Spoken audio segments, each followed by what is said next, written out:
Hello and welcome to my little corner of the world. Over to you. Thank you so much for joining me. This is just so awesome to have you here today on this beautiful spring day. And when spring comes, I get some really exciting guests. It's better than these other seasons for sure.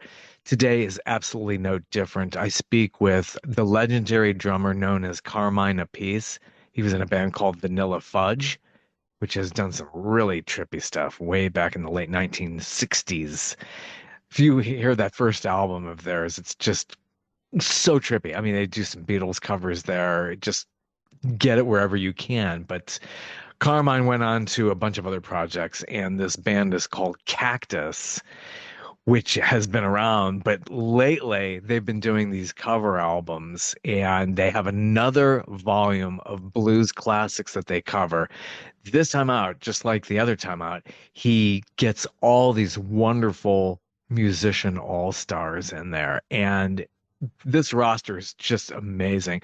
He was able to get, I had to look over here because there's just so many people involved with this. Steve Morse, Deep Purple, uh, Alex Skolnick from Testament, and Tracy Guns from LA Guns. But one of the bigger names there is Dee Snider. And the lead-off single for this project, they did this awesome music video we talk about. So look that up. Dee Snider, which I didn't know he was wanting to go into retirement, but Carmine pulled him back out, you know. And when you think you're out, somebody like Carmen pulls you right back in. That is, and it's just such a great cover, Little Red Rooster. They're really into covering these Willie Dixon penned tunes. So get on in there and listen to this. It's just Temple of Blues Part Two, Volume Two. It's just an incredible amount of tracks on there. I just can't rave enough about this. Ted Nugent's on this. He's known Ted Nugent for quite some time and just an absolutely incredible musician. You gotta really check this out. I'm really enjoying listening to this. You can't just listen to this once either.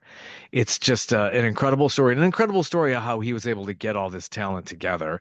And nobody was all in the same room, as we talk about. Carmine really gets into using the technology and somehow is able to mix this thing into an incredible piece of music. So check it out wherever you can. We have a really good talk. Carmine is all over the place, always traveling the world, maybe coming to a town near you. Can't make any of those promises, but I'm telling you something. Get on wherever you get music. Temple of Blues, Volume 2. Pat Travers is on this. I was just trying to mention some other folks on here. Some really amazing stuff here. Uh, Great cover of Backdoor Man. Really just incredible. Rudy Sarzo from Ozzy's band, Ozzy Osbourne, also Quiet Riot. So get this, folks, you will not be disappointed. This is true blues. Hopefully this gets the accolades that Carmine is really hoping to get for this in the blues music world. It's all Anyway, taken over. It's AI. It's all yeah, taken over. And we're seeing that happening in music. yeah. Have you seen our video? We Yeah, speak about yeah. AI. All Dee Snider is all AI in I the like car, that. Yeah. the car and all that, but the singing and everything's real. New video with Dee Snider that is also promoting this wonderful new project. Yes, It's just amazing. He sounds he incredible on sounds that. great, and I think that might be the last performance of his career of something new Wow. I because never thought I'd see that day. because he stopped playing. He was gonna sing on the thing we have. We have April 3rd, we have a big charity event. That's the day the album comes out, and everyone that comes in, it's a $25 ticket, cheap, and they get a free album. And Dee was going to sing on it, but he's not. And Ted Nugent was going to do it. He can't do it. So he's going to make a big video for us. And but we do have Doug Pinnick, Doug Aldridge, and Bumblefoot, and Billy Sheehan, Eric Gales, and Pat Travers, and Tony Franklin. So I think it's a big enough bill to draw in the people. And I'm sorry he can't be there. My singer from my Rod show, Rod Caudle, he's gonna sing what Dee was going to sing. He has the same kind of voice, and he sings like Rod, but it's the same kind of growly kind of voice, and he can do that, and he's going to help MC it. But I told him you can't look like Rod, so he's going to grease his hair back and wear a hat. And I said wear normal clothes, not all these Rod Stewart clothes, because he looks just like Rod when he does it, you know. Yeah, a So little bit too cheesy, but this Temple of Blues too. This is the yeah, second and this is volume. volume, and so far people are loving it. They got a lot of crazy things on the video is awesome, Yeah, yeah, with check it it out. where the Definitely. rooster turns into a woman only temporarily, Yeah, yeah, and then yeah. at the end, when it blows up again, we have Dee Snider looking at it like, oh, like with a big expression of oh wow on his face, And I thought when we did the video and I sent it to Dee, and I said, man, I hope he likes it because if he don't like it, we're in trouble, you know. But he Yeah, said, it's freaking amazing. right. This video starts out in black and white, and then Yeah, at that yeah. certain point, it just pops into It pops into color. color. Yeah. I mean, I worked with this guy named Dom Esposito, and Mm, his company is DeVille Films, and I've seen other work that he did. So I said, and I was on some of the stuff with my friend Randy Pratt that he did. That's where I found him. And I said, look, this is what I'd like. I'd like it to be old Southern, like in 30s, 40s, you know, and we end up playing in front of a shack, or we're in the fields and, it's got that whole old blues flavor, black and white. And then at a certain point, it turns into yeah. color, you know, It's amazing. Great and, direction and by it, that. The Little Red Rooster, great track off this new yeah, album. And that is a Howlin' Wolf tune, right, from the Howlin' early Wolf, so 60s. actually 8 of the songs You on got the a lot album of are influence Howlin' there. Wolf because, last time we did all the Cactus songs and it was, blues rock. And I wanted to try and get on a Grammy nomination for blues because everybody was on the blues charts. We broke in at number 3 on Billboard, and there was Slash on the blues charts, and not Ingve, Slash and Robin Trower and Foghat. So that's when we changed the name from Cactus Influences and Friends to Temple of Blues Influences and Friends. That Yeah. was the first one. But they put us on when it came out for the Grammys, they put us on the regular charts Ah, with Taylor Swift. you can't I win said, it's there. ridiculous. It's ridiculous. So this time we only had 3 Cactus songs. And I said, I always loved the Howlin' Wolf Electric album. That's where we got Evil from. So I Nice. said, I'm going to go to that album and look at the songs. And I looked at all the songs. I said, we could do a majority of these songs Yeah. on this album and done like what we did in the 70s with Evil and do it today with these other 8 songs or 7 songs, you know, and they're written by Howlin' Wolf and Willie Dixon. So you Yeah. can't say this ain't a blues album. This is a blues Totally. album done heavy. Oh, completely. It went all out. Went all Yeah. out. Backdoor Man, part one and two. It's just what? Unbelievable. Right, that one was wild because Eric Gale said he would do it. So I said, wait, we got to give him a blues. So I can't get any more bluesy than Backdoor Man, and he sang it as well. Mm. And some of the lyrics is so funny because it's really filthy dirty. Oh, totally. I mean, When you listen to it, and if you listen to it generically, it isn't. But if you really get into what he's saying, he is. So he did it. The way I record the whole album is I start with the drums. I put a click on. I sing the riff with my voice, mm, and I sing the vocal where it goes, and then I send it to my guitar player Artie Dillon. He puts a guitar and a bass on it, and then my singer Ed Terry does a vocal, and there's the demo. nice, We nice. send the demo to whoever. So when I sent the demo to him, we sent stems. Stems are individual tracks. The guitar, bass, drums, all that. So he obviously took the vocal and the guitar down, and he sang it and played. It was awesome when he played in the six Mm, eight part. Da nice. da da dun, Yeah. da, that part. And then it ended, and then I said, I really want to hear him smoke. You know. So I did Yeah. that. And we double timed it. And when he sent it back to me, he didn't play the second part, part 2. I said, dude, why didn't you play that? He goes, I thought that was for the drums. I said, no, man, it's for you. I want to hear you smoke on that. So he did. And then we Nice. gave it to Billy. So it was already, everything was done except the bass. So if you listen to it carefully, and some of the solos that Eric does, Billy plays along with him, Nice. Billy which is Sheehan. Yeah. amazing, Billy Sheehan, which is amazing. Wow. And somebody said he used to do that with Mr. Big. I'd never heard that before. So when I heard it, I said, wow, this is amazing. And that happened a bunch of times throughout the album because you start with the drums, you build the demo, and then you hand it out to people. And they do their thing, and it comes back different than what I was thinking, Yeah. So it comes back most of the time, actually all the time, it came out better than what I was thinking. But it Man, they're was excellent what a jams on that. job. I mean, Yeah. you have to have a spreadsheet with all the guys I want to call, Yeah, yeah. You then a have a huge spreadsheet with the roster guys here. that said they would do it, and then a spreadsheet of all the songs, and I say, well, this one might work with that one, maybe this one will work with that one. When I did Bad Stuff, which is a Cactus song from the fourth Cactus album, I got Joel and Turner to sing it. So my singer sang it, and he did a great job singing it. And Joe said, why do you want me to sing this? These guys singing it great. I said, but he's not Joel and Turner. Yeah, yeah, I want yeah. you to sing it. Do it your way. Yeah. Yeah, and he did a great job. And then same with Steve Morse. I left a little more room for guitar solo on that song than I did for the keyboard, which was Derek Serenian.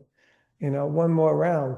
And God, Steve did an unbelievable job of building his solo. Wow. That's one of the ones that really surprised me. Oh, And love Deep Purple growing up. It's just that's just, like they say, yeah, the soundtrack of our lives. It's just amazing stuff. yeah, But yeah. yeah. So it's it was really an experience. And while I'm doing all this, I'm playing gigs. I'm playing the Well, Cactus. I'm playing with my Rod show. I'm doing some Vanilla Fudge stuff. oh, Because once I send things out, it takes a minute to get it. yeah, And send it out all to the mixer. Is it all done up there in New York, cobbling it all together, yeah, production wise? all different people. I Yeah, live in Florida. I have my studio in my house. beautiful. Luckily, and I learned to engineer myself. I have my co-producer, Pat Regan, Mm. takes the songs and mixes them and makes them sound unbelievable. It makes my drums sound. I get a good drum sound. Then Oh he yeah, takes it you to the could hear next it. level. He takes it to the next level. You know, it's great. When I put it all together and I listen down to it all, I go, wow, this Yeah. kicks ass. This sounds good. Yeah, the drums is like the foundation. I Yes, always feel it's drums are always a foundation too. totally you're building up on that, If you and don't have the right yeah. feel on drums, for instance, I do, you keep me hanging on with my Rod show because I did it with Rod, you know, Mm-hmm. and we do it and it gets an amazing, reaction all the time, but it has the same feel because it comes from the drums. I heard other people try and do it, it just doesn't sound right, Yeah, because the drums are not right. Even if they're playing the parts, it's just the feel isn't right. you could hear it throughout the entire project here. But what I love is that overmodulation on Backdoor Man. It's just It's that's very unbelievable, purposeful. right? Where it goes up tempo, which is Yeah. you're not expecting it. I try to do things you're not expecting, like the song we did with Melanie. Yeah, Melanie So before that's she a long way passed. from the Yeah. roller skate song. Oh yeah, Purple Haze is her own take on that, and great that you captured that before she left us Well, 2 years no, we ago. captured it well, it's a combination actually. Little trickery Brian there. Brian Pereira, who owns Cleopatra Records, owns her. The estate gave them the rights to use her voice Ah, okay. Okay. performances. So Yeah. he said, I would love Cactus to play Purple Haze with Melanie. I'm going, wait a minute, she's dead, you know? And he says, yeah, but I got the rights to her voice. I have Sweet. a killer version of Purple Haze that she did with an acoustic guitar. We lifted the voice out. So Ah. let me send it to you. Oh yeah. So he sent it to me. I said, wow, that's Melanie. That's when she screams, it sounds like Janis Joplin, Yeah, you yeah. know? She's captured that. I said, Yeah. okay, so what we did, me and Pat's an engineering monster. He's fantastic. He's done so many people, and he does Richie Blackmore. He does all my stuff lately, King Cobra, my solo albums, Vanilla Fudge. He's done Mr. Big. He's done guys from Kiss. He's done Kiss. He's Crazy, great. crazy. I said, so what should we do here? So, well, let me take the song, the vocal, let me stretch it so it's on we can do it on Mm. a click. All right. I said, okay. Nice. So he put Yeah. it on the click, and then I put the arrangement to it with the drums first. The whole intro went, then it went break, and it's Purple Haze, and bam, all that big stuff, and it goes up tempo and down tempo. That arrangement's following my drums. I started that. We did a breakdown, and all that stuff came from the drums. And then I gave it to Artie, my guitar player from Cactus, and Tony Franklin played on that because our bass player was out. And Tony's done gigs with us before as Cactus, recently as last year. So I said, Tony, you want to play on this? He said, yeah. So we gave it to Tony. He did some great bass, and then we added, everything we needed. And then we put her vocal on, and on her track, she was some guys going like, "Hoo, ha," Yeah. like that. Yeah. I know some I said, I effects on like that. that. I said, no, Yeah. so I did that at the end. And Nice. when we finished it, Pat mixed it. We did release it on its own last year, but without any push or nothing, just released it. And then Pat said, well, I'll remaster it and I'll make it sound even better. So he remastered it, and we did something different in the middle. In the middle, we put all kinds of weird echoes and Yeah. radio Great voice effect and all there. that. Yeah, yeah. Yeah. About 250 in there. I just noticed Yeah, that. and I noticed. then the whole band comes in again. Then at the end, excuse me while I push the Yeah. sky, Yeah. sky, sky, very psychedelic. So we did that differently. We wanted to make it a bit different, remastering and put those parts together, and came out fantastic. I mean, everybody that hears that now goes, "Oh my God, that's Melanie," Yeah. Yeah. you know. That technology is there for us to do these kind of things. That and I mean, taking advantage of that. just the fact that nobody on this album was ever in the same room, Yeah. That's right? amazing. You And never the thought you would last do album, that. and all Yeah. these albums I've done in my studio, all these albums, they're fantastic. I love it now. When I moved and I got a guest house, my brother Vinny built me the system because Vinny's a computer geek and he built his system.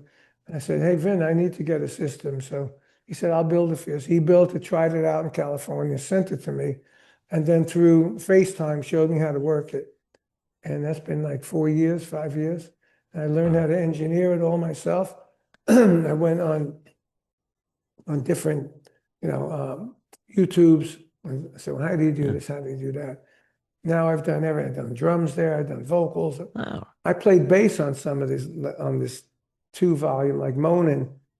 I played Really? bass on it Wow. originally.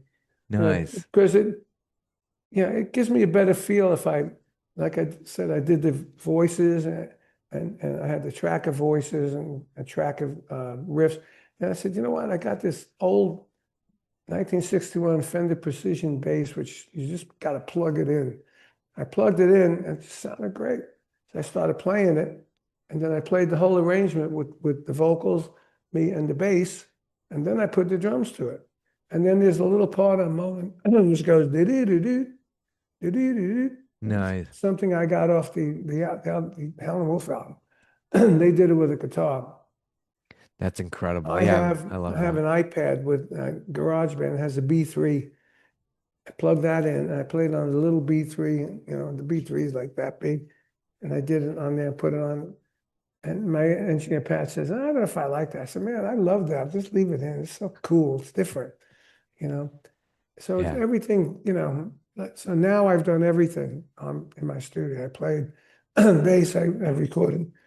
Man, I don't know my throat. Hold Yeah. Yeah. on. Take a I've yeah. recorded. Yeah, I've recorded keyboards, regular keyboard. I did some Christian songs I wrote, and I Hmm. had the keyboard player come over. He plugged it in. We did voices there. We did guitars. I recorded Eric Bloom. I Yeah, recorded. yeah, I know that artist. Yeah. Yeah, Yeah. But yeah. yeah. The guy that is giving us money from his fund, his parents' fund is. He funded what we're basically doing in April 3rd in the studio. I mean, in the theater with everybody, you know. That's gonna So be a good yeah, time. yeah, Yeah. Timothy Ryan's his name, and I'm working with him with Pat again. He does spoken words. We're doing like really cool backing tracks to his spoken word. You know, so That's that's really how we got innovative. involved Yeah. with him. You know, I always Yeah. try different things. You know, Yeah. Yeah. I mean, that's how you're embracing technology. I mean, did you ever think years ago when you did that first Vanilla Fudge record that oh you'd be man, doing this these days? do you know? You Keep Me Hanging On was a one take mono, everything at once as It's a trippy. demo.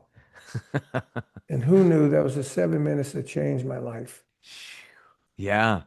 It's just, you hear that first Vanilla Fudge album and it's just so trippy. Yeah. It's such from its time.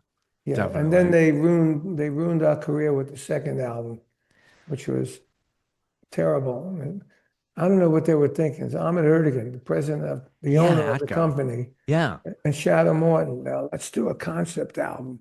Mm, It's a second album. Everybody who was big with us, yeah. Hendrix and the Cream, and all those bands, Jefferson Airplane, everyone that was big went on to become huge because they did their second album just like their first album. Yeah, yeah. Now we had songs, Season of the Witch, which went on the third album, that was ready to be on the second album, and like three or four other songs, Soul Song, One More Heartache, and a few songs. And we would have had a second album, like the first album, that probably would have caught a single, and Keep it Keep Me going. Hanging Yeah. On. When You Keep Me Hanging On hit as a single, we had three albums on the charts, and that Beat Goes On when the terrible one was like 99. The other Mm, two were like, 15, and the first album was up there again. But but anyway, it brought yeah. me to where I am now because I did Oh, all yeah. these different things. You live and learn. And you got Yeah. Ted Nugent on this, which how Yeah. was that pretty easy to get him? Yeah, It's he's you've been me and yeah. Ted have been friends since 1967. Wow. Yeah. I played with him Growing and up. I've done a lot of things together with him, and he's done these albums. I mean, he loved Cactus. He loved Jim McCarty. He loves me as a friend, as a drummer. He always says, "No, Carmine's the best." He said, John Bonham learned from him. That's Ted saying Oh, that. that's the ultimate compliment. Yeah. Wow. So I've had that in a lot of magazines and a lot. At one point, I couldn't say that, until a book came out called Thunder of Drums, and where Bonzo was quoted as saying that, and so was Cozy Powell, actually.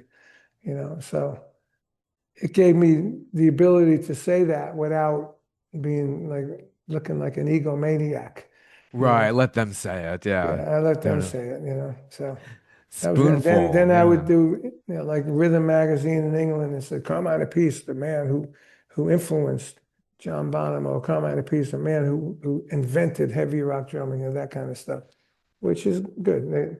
I said, just call me the Godfather. That's good enough right there. Yeah, Yeah. some people call me the Godfather of heavy rock drumming, which is interesting.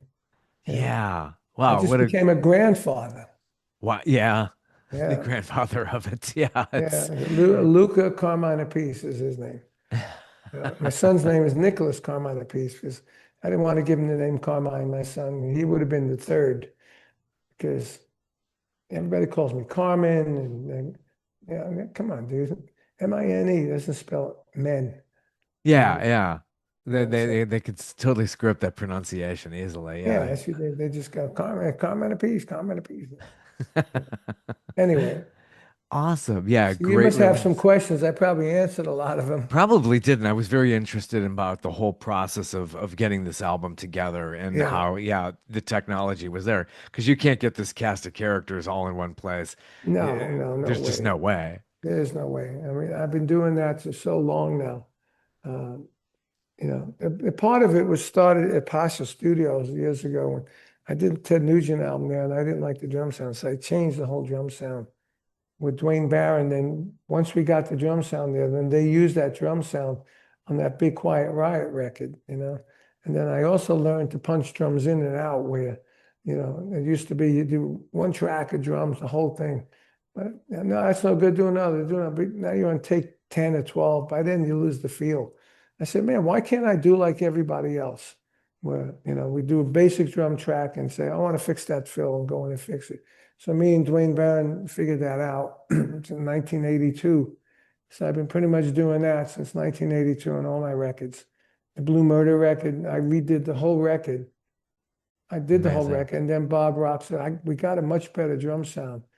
What do you think? Should we do it all over?" I said, "Yeah, let's do it over." So we did the whole record over, and I punched in the fills. I tried to make every fill different, so Yeah. it wasn't a repetition of fills on the whole record. It's unique. It's really, and it makes it more fun because the other way you do the drum track, you finally get it, and then the bass player puts his bass on, and I want to redo that and redo this, and he's able to do that, guitar and vocal, but the drums ain't able to do that. It makes it not as fun That's as so true. the Yeah. other players.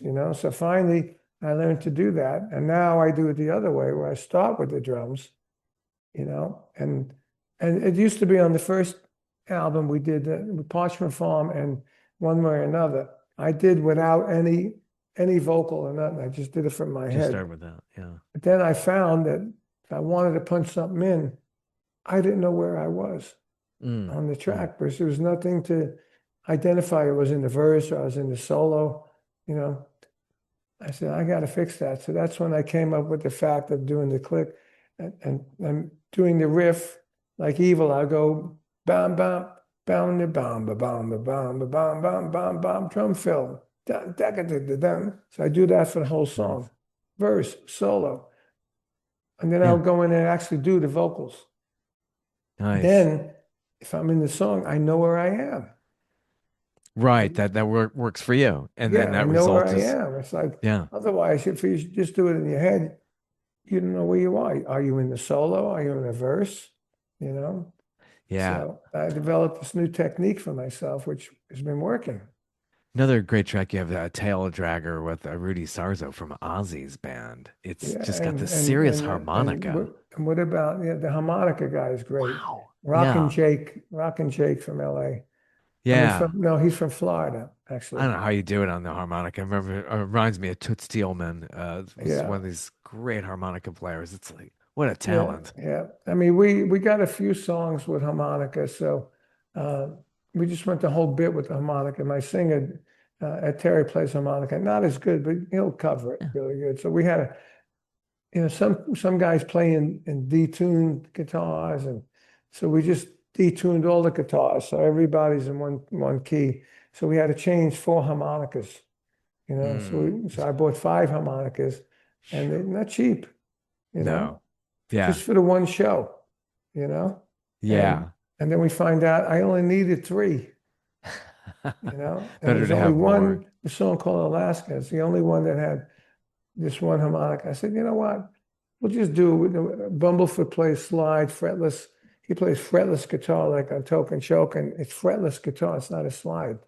And so I said, and Artie, up my guitar player, I said, Artie, you play like a wah-wah solo and let Bumblefoot play the slide solo, the fretless guitar, and that'll make up for the harmonica. It's silly to buy a $60 harmonica for one song. You're only going to Yeah. play one time, you know? Yeah. Token So, Chokin. Token Chokins is one of these tracks that kind of reminded me of like a cross of like some Aerosmith influence there and kind of oh reminds me of yeah, that early Wings stuff too. It has kind of like that twang to it too. Aerosmith, they were influenced by Cactus. Oh, they had to So, be. yeah, Yeah. I You know could they just have it. tell. And then there was one gig at the Boston Tea Party before they made Yeah. it. We were playing there, and 3 nights we were supposed to be there, and something happened. Somebody got sick or something, so we had to cancel. They replaced us. So they played Mm. to our crowd, and that was interesting. Oh, And yeah. yeah, You could but see that. yeah, there's a lot of Cactus influenced a lot of stuff. They influenced Kiss. That when Kiss went to see Cactus and Alice Cooper, and Oh, yeah. I was told by the members that before they made it, they were thinking if we can get the rawness of Cactus and the show like Alice Cooper and the energy of Cactus These guys, will be yeah. happening. Mm. And that's what they did pretty much, I think. But it's Nice. great. I mean, for me, it's great that thinking about all the people that influenced like Joe Bonamassa when I did his Oh, yeah. podcast, he said, "Oh man, Parchment Farm." When I heard Parchment Farm, which is on the first album, first album of Cactus and the first of these blues albums, Temple of Blues. I went on there and I said, well, we're redoing that for this Temple of Blues album. I'd love for you to play the solo. And he said, yeah, I'd love to. So there I am on his podcast saying he would do it. So he couldn't go Oh, yeah. back, Yeah, you he know. can't back out. Yeah. It's So on he record. played the actual solos and Jim McCarty played the fills, and we had a Cool. different singer at the time and Billy Sheehan on bass, And then Yeah. Billy told me when Tim Bogert passed away, he said, anything you need for Cactus and Vanilla Fudge, I'm there. And Billy's a good guy. I know him a long time. And Tim Yeah. Bogert was his favorite guy.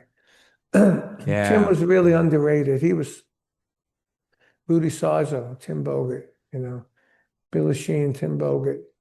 It was when I started working with Tony Franklin, I thought he must have listened to Tim Bogert because he sounded a lot like him. Yeah. He must have He been said, influenced. I Yeah. really never listened to Tim Bogert. I said, that's Yeah. really wild. That is. That is pretty crazy. So if you do another volume, are there any dream guests you want on the next Oh, I'd love to volume? have Slash again. I'd love to have Joe Perry. Ah, Uh, Joe Perry. Mm. Bass players, who's better than Billy Sheen, Rudy Sarzo, and Tony Franklin? Our bass player from Cactus, those are great bass players, all of them. I'd have to think about that. The original guy from Metallica, who was that? Oh gosh. Yeah, that goes way back. Yeah, because I did uh, that metal show, and me Yeah. and my brother did it when we took it in and out of the commercials, and he was on Mm. Edelson. Is that name Edelson? Sounds familiar. Is it Yeah. Dave? Anyway, I'd love to Yeah. get him because he's really good. You know, Yeah. uh, Amazing. Yeah, I get that. That's an amazing band, Metallica. Yeah. yeah. As far as I'm concerned, that's where heavy metal started. Oh You know, yeah, yeah. Yeah, where people go it's like Motley Crue, Van Halen, Dio, Ozzy. That wasn't heavy metal. Even Black yeah. Sabbath wasn't heavy metal. That's all hard rock.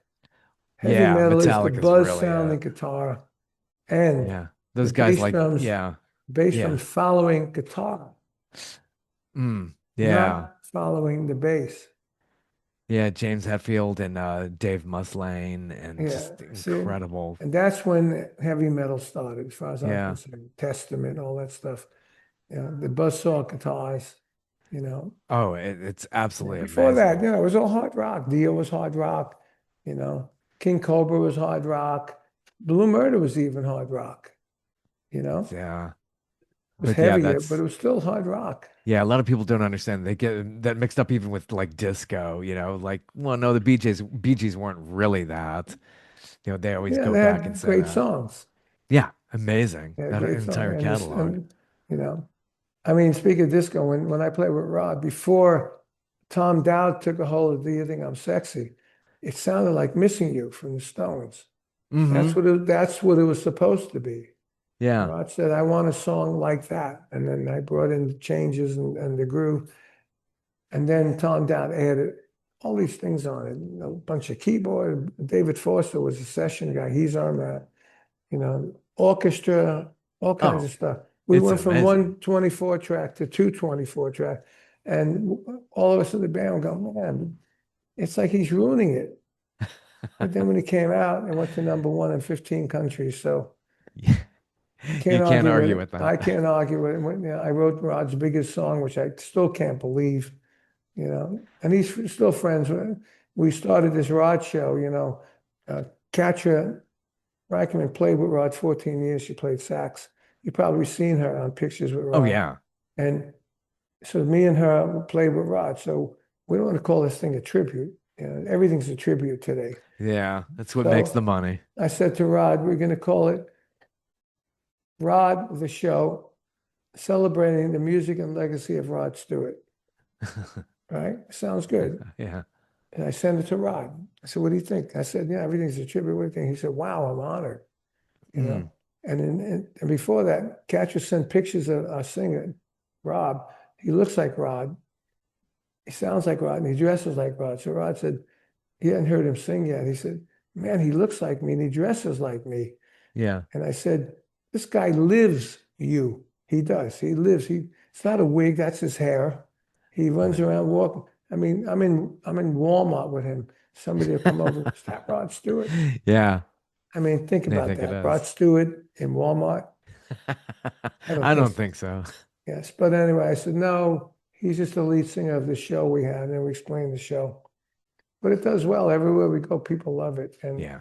And so now we say that Rod endorses it, because he said I'm honored, which is basically an endorsement. Yeah, it keeps the music alive, those tributes. Yeah, No, no, with all these artists. Yeah. all the art and it's also, like reasonably priced. Yeah, yeah, that's I true mean, come too. on, you go see Rod Stewart now, and there's $1,000, $400 or $500. If you want a decent seat. Yeah. Ridiculous. I mean, you come and see our show, we have more energy. We're like the 1979 Rod that everybody loved, you Yeah. know. And Yeah. we It did six reminds me. nights at the Forum and 5 nights at the Garden, and in Australia, like 120,000 people, LA, 120,000 people, Huh, you know. wow. But it's been fun. Yeah, yeah, you're keeping it going, and it's very inspirational to see somebody. And I hate that word legacy. That always makes you Yeah, sound so dated. But, just yeah, having this experience and really embracing the new technology is so yeah. inspirational to see that. Well, I've always been one for trying new things. Yeah, I yeah, mean, look at my career. Anytime something broke up, I was immediately on to something else. yeah, Vanilla Fudge. We broke up and started Cactus. It was supposed to yeah, be Jeff Beck and Rod Stewart. It didn't happen. We did it anyway. And then yeah. we did get together with Jeff Beck, BBA. And then after that, I had this crazy group, KGB, with Mike Bloomfield, you know, and that didn't Great. work out. And I Uh, got offered to join Rainbow at the time. And I yeah, couldn't do it because I was signed to MCA Records, right? And then I went, after BBA, I also went to England. I played on Blow by Blow, and that didn't work out, and I was mad that it sold 2 million albums, and Jeff was, doing 5,000 seaters, which we were doing anyway with BBA. And I was thinking about, I should be on this tour. But if I was on the tour with Jeff, I never would have got with Rod. As far as yeah, I'm concerned, Rod reinvented me.